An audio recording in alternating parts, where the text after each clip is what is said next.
Welcome to the Rim Brake Rodeo. We hope this video helps. In this video, I will explain how to replace an AC compressor on a Honda CRV. First, ensure your vehicle is safely supported and the engine is cool. Disconnect the negative battery terminal to prevent electrical hazards.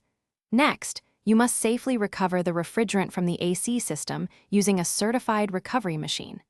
This crucial step protects both you and the environment. Always wear safety glasses and gloves throughout the entire process.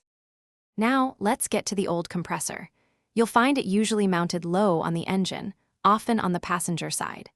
Carefully disconnect the electrical connector and the two refrigerant lines, being mindful of any residual pressure. There will be 3 or 4 mounting bolts holding the compressor in place.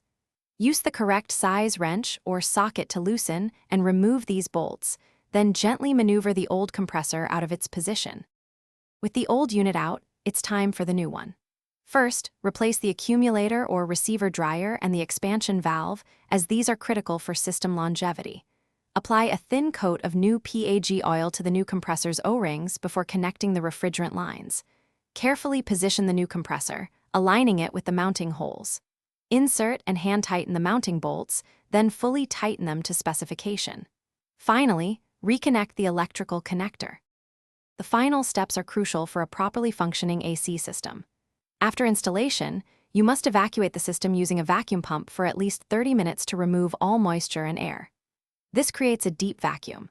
Then, recharge the system with the specified amount of new refrigerant, typically around 17 to 20 ounces for a Honda CRV.